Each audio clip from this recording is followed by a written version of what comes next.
Thank you for joining us today for our first press conference since Robert F. Kennedy Jr. was confirmed as the 26th Secretary of the U.S. Department of Health and Human Services.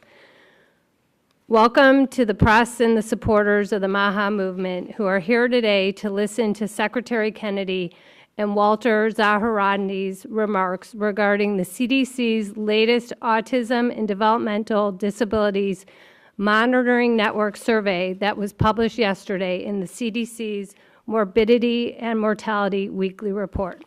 I am honored to introduce to you Secretary Robert F. Kennedy Jr.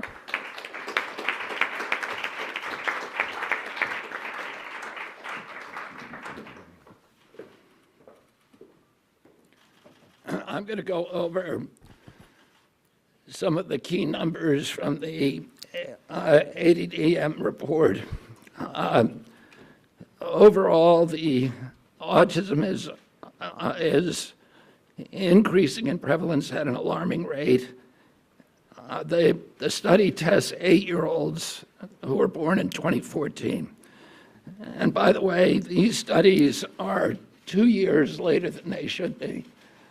And one of the things that we're going to do as we move this function to the Administration for a Healthy America, to the Chronic Disease Division, the new Chronic Disease Division, is we are going to have updated real-time data so that people can look at this, so Americans can understand what is happening with chronic disease in this country in real time, and not have to wait 2 years to react. We don't wait 2 years to react to a measles epidemic, and we should not, or any kind of infectious disease. We shouldn't have to do that for diabetes or autism. The ASD prevalence rate in 8-year-olds is now 1 in 31. Shocking. There's an extreme risk for boys. Overall, the risk for boys of getting an autism diagnosis in this country is now 1 in 20. And as high in California, which has the best data collection. So it probably also reflects the national trend, 1 in 12.5 boys. This is part of an unrelenting upward trend. The prevalence years ago was 1 in. The first ADDM report in 1990, which was 1992 births, autism has increased by a factor of 4.8. That's 480%, I believe. The first ADDM survey was 22 years ago, when prevalence was 1 in 150 children. In all the core states, the trend is consistently upward, and most cases now are severe. So about 25% of the kids who are diagnosed with autism are nonverbal, non-toilet trained, and have other stereotypical features, head banging, tactile and light sensitivities, stimming, toe walking, etc. One of the things that I think that we need to move away from today is this ideology that the autism diagnosis, that the autism prevalence increases, the relentless increases, are simply artifacts of better diagnoses, better recognition, or changing diagnostic criteria.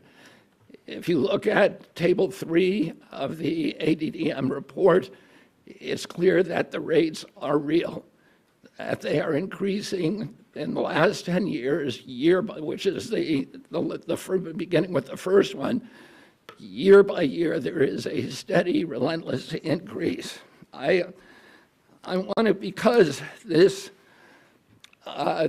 epidemic denial has become a feature in the mainstream media, and it's based on an industry canard. And obviously, there are people who don't want us to look at environmental exposures.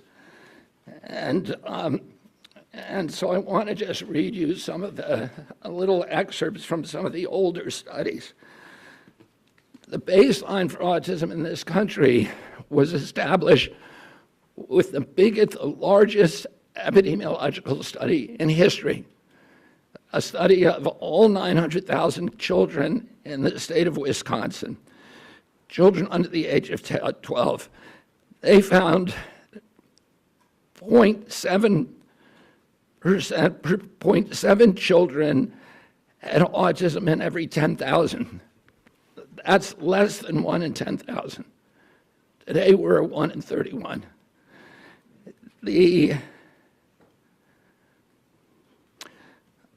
That study also confirmed the 4-to-1 male to female ratio. There were at that time just over 6 with autism, and today it's around 20,000. In 1987, there was another exhaustive study, a peer-reviewed study in North Dakota, set out to count every child in the state with a pervasive developmental disorder, including autism. That study meticulously combed through every record, every diagnosis, and he even conducted in-person assessments of the entire population of 180,000 children under 18. The autism rate they found was 3.3 per 10,000. So that's in line with the 1 in 10,000 that was found in Wisconsin 17 years earlier. For context, today, the last number of 1 in 36 is 83 times higher. In 1987, out of every 1 million kids, 330 were diagnosed with autism. Today, there are 27,777 for every million. If you accept the epidemic deniers narrative, you have to believe that researchers in North Dakota missed 98.8% of the children with autism, that thousands of profoundly disabled children were somehow invisible to doctors, teachers, parents, and even their own study. The same researchers who followed the original cohort for 12 years to double-check their number, they went back in 2000 and found that they had missed exactly one child. Doctors and therapists in the past were not stupid. They weren't missing all these cases. The epidemic is real.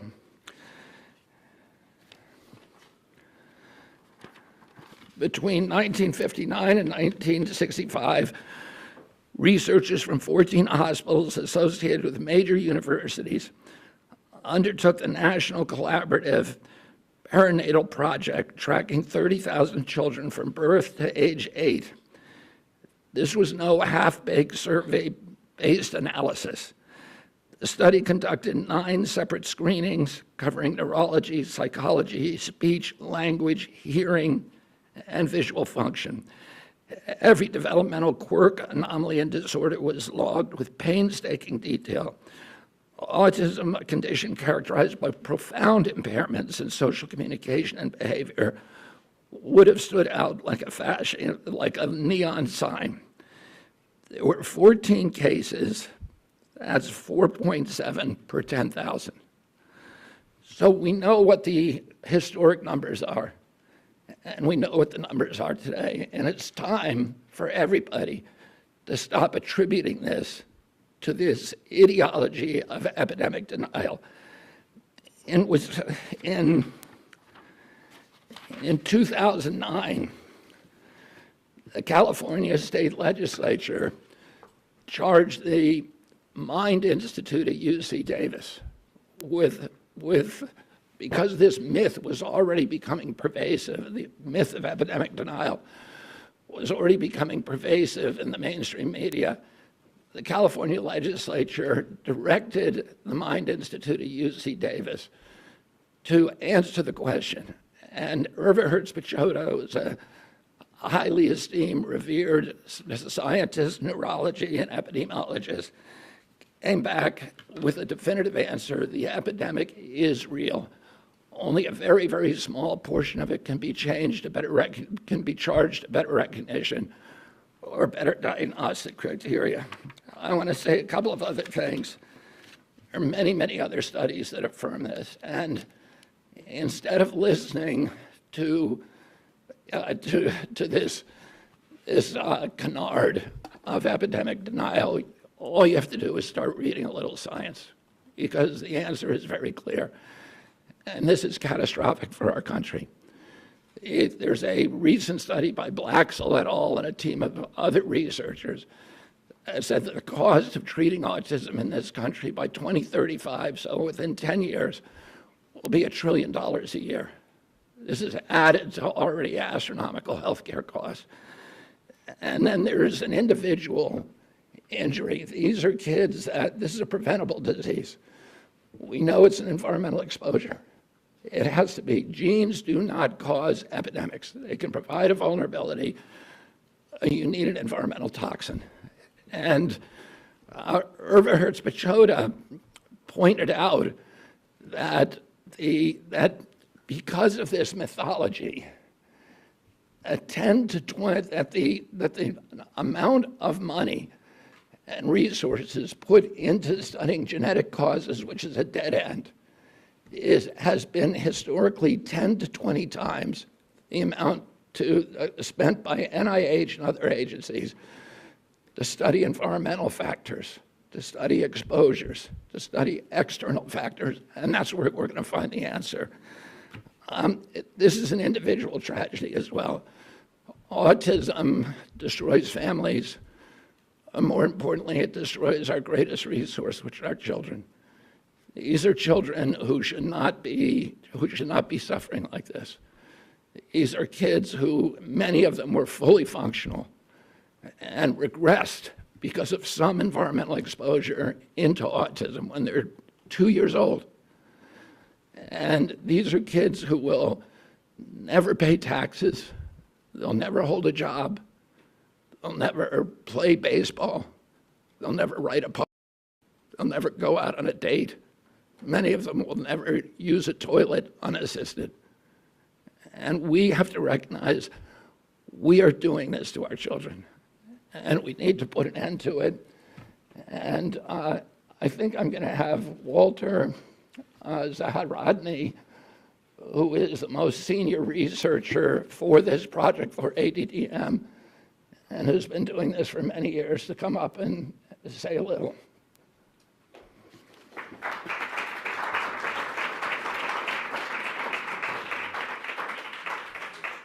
Good morning. Thank you for being here. I'm here as a long-term autism researcher and a clinical psychologist.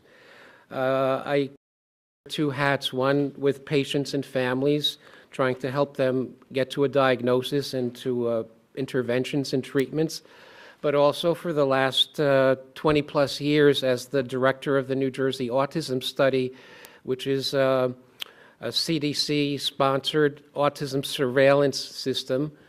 We've monitored autism in New Jersey in concert with the Centers for Disease Control and Prevention since 2000. When we began our endeavor with CDC, we expected to do maybe 2 or 3 baseline studies to establish how many children have autism, because it was not expected that autism prevalence would increase. Other childhood disabilities, neurologic disorders do not increase or change over time. But somehow, for some reason, with autism, everything was different. Autism went from being a very unusual, rare disability, which affected, as the secretary said, 1 child in maybe 10,000, to being known in every community, every school district, every center that cares for children with disabilities. Autism is real. It's a true disability. It's not a personality quirky issue. Everything has changed for the individual with autism, and while there's a wide range of expression, it does change the family, and it does inevitably change the community and the society in which we find it. Autism prevalence has increased very dramatically. It's increased in New Jersey, where we have excellent resources and access to services, and it's increased in all the states in the network. It's increased not only by the CDC ATOM network, active surveillance activities, but it's increased according to federal IDEA statistics and information from of surveys. It is a true increase. There is better awareness of autism, but better awareness of autism cannot be driving disability like autism to increase by 300% in 20 years. That's what we saw in New Jersey. That's what the CDC report of yesterday indicates. And that's what, in my opinion, future reports from will show. The data provided in yesterday's report strongly suggests that not only is this a high point of autism prevalence, but in the future, rates can only be higher. Autism deserves to be treated as a real public health phenomenon, and I would say is an urgent public health crisis. It's not just that we're more astute or perceptive. It's not like 2 or 3 children out of for every one with autism has remained invisible. Autism is striking, and the consequences are lifelong. So I would urge everyone to consider the likelihood that autism, whether you call it an epidemic, a tsunami, or a surge of autism, is a real thing that we don't understand, and it must be triggered or caused by environmental or risk factors. We need to address this question seriously because, in my opinion, for the last 20 years, we've collected data but not made real progress in understanding what causes autism or how to effectively prevent it or treat it effectively. So I urge you to read the report very carefully. I urge you to do something that nobody does and go into the many supplemental tables and see that autism is a true phenomenon and that we need a correct perception, not a perception that allows us to just provide services without understanding the root causes or the true factors at play. So thank you for your attention. I wish we could answer questions. I think we can. Let me just say one other thing. I referred to a number of studies.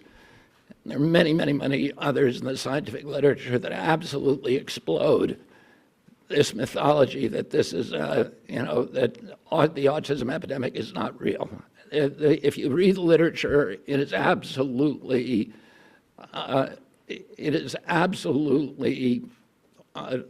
indefensible to continue to promote this. But it doesn't take you to read the literature.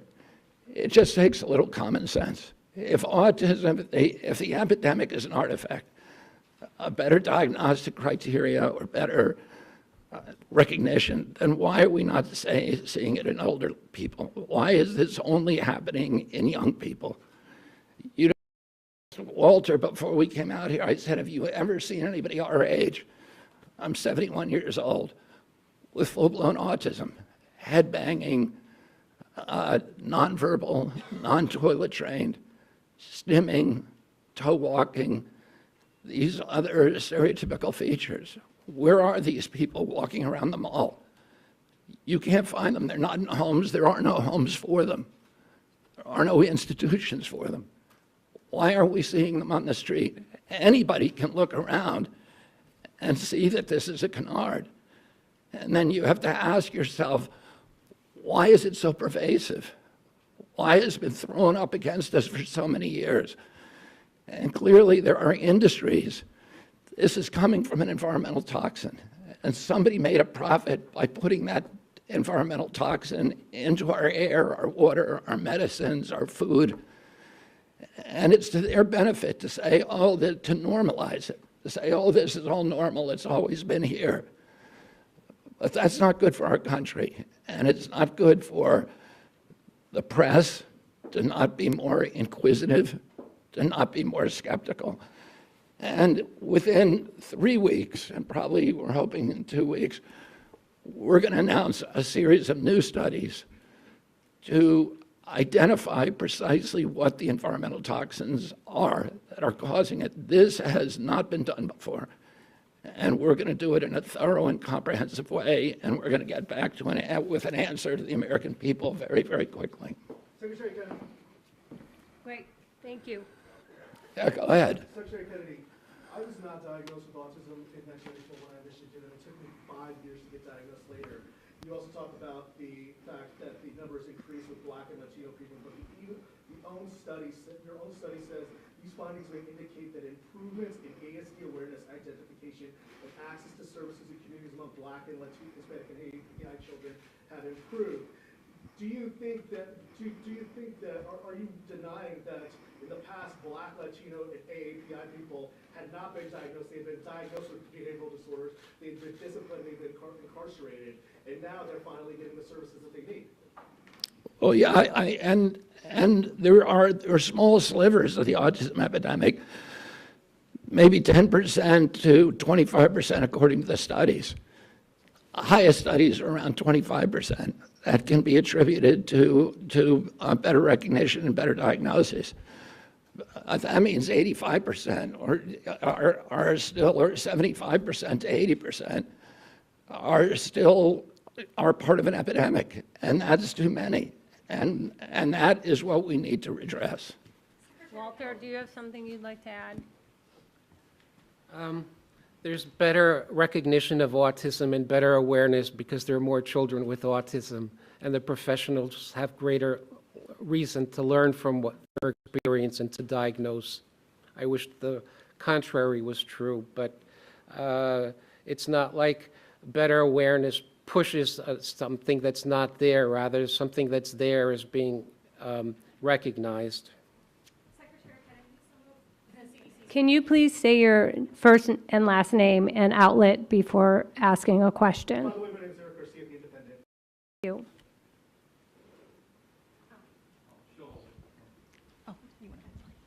Secretary Kennedy, Amanda Seitz with the Associated Press. Some of the CDC's own research has concluded that there's a genetic link at play with autism. Are you saying today that you don't trust that research or that it was wrong?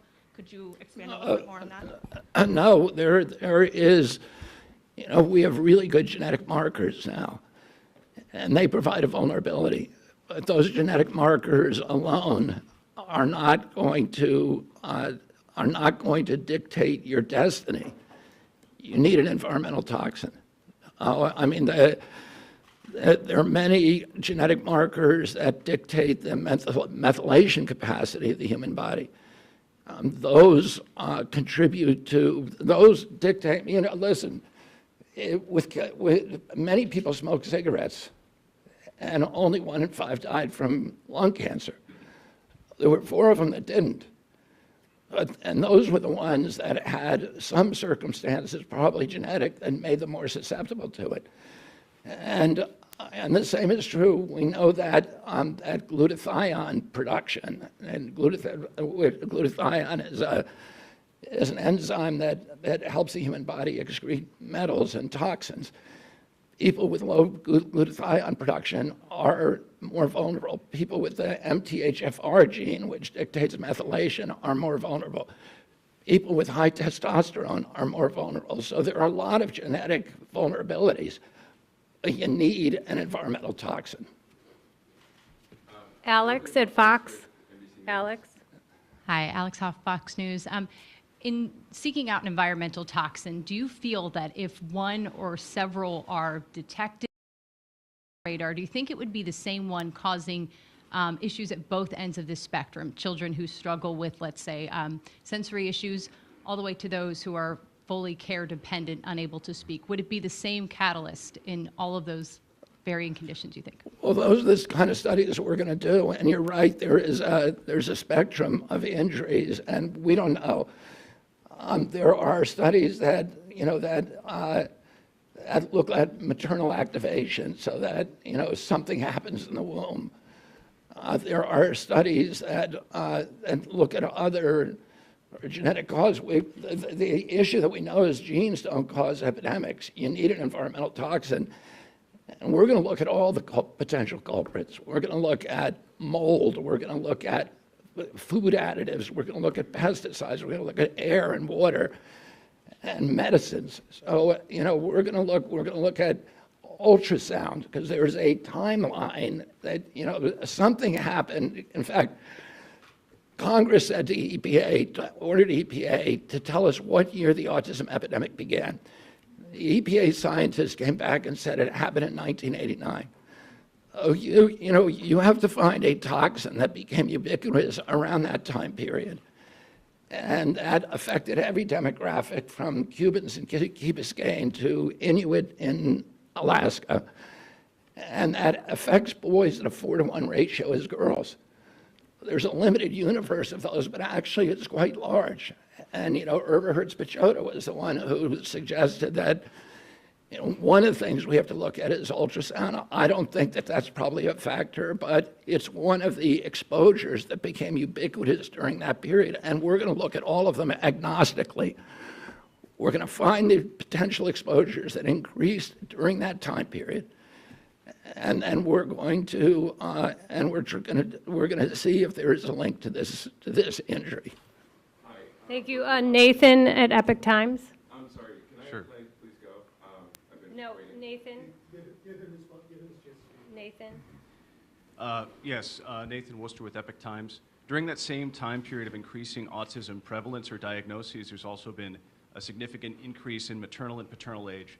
Couldn't that be a significant contributor With what? beyond maternal and paternal age?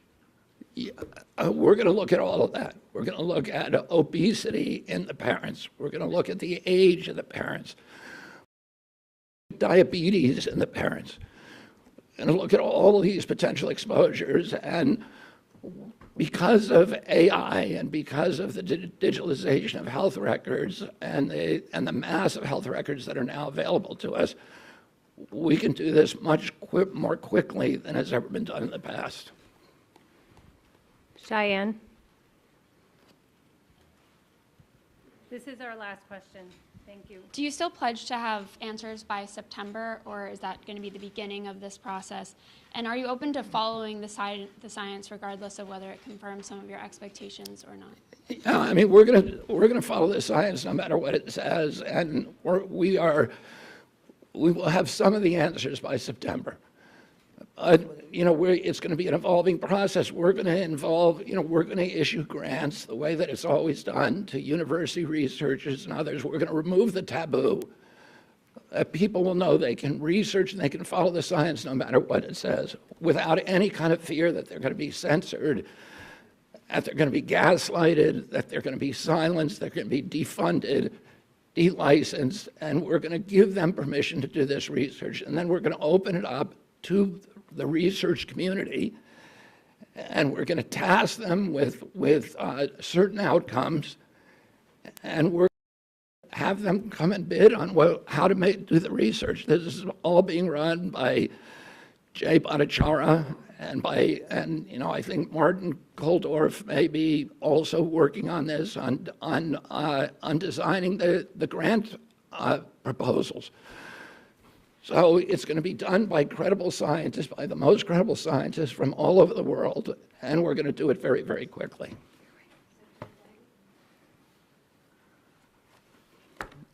Yeah, one more question. Once you identify... You identify yourself. Oh, sorry, I'm Emma Bevins with Fierce Healthcare. Once you identify which environmental toxins are causing autism, what do you expect the impact to be on the industries that are causing those? You cited industry as something that would cause it. I think we're going to figure out a way to make pressure on them to remove it. And I think also market forces that also exert pressure on them to remove it. And I want to say that I'm very grateful to President Trump, because he tasked me on day one of this job with making this a priority, of finding out what's causing the autism epidemic, and we are going to do it for him. Thank you all very much.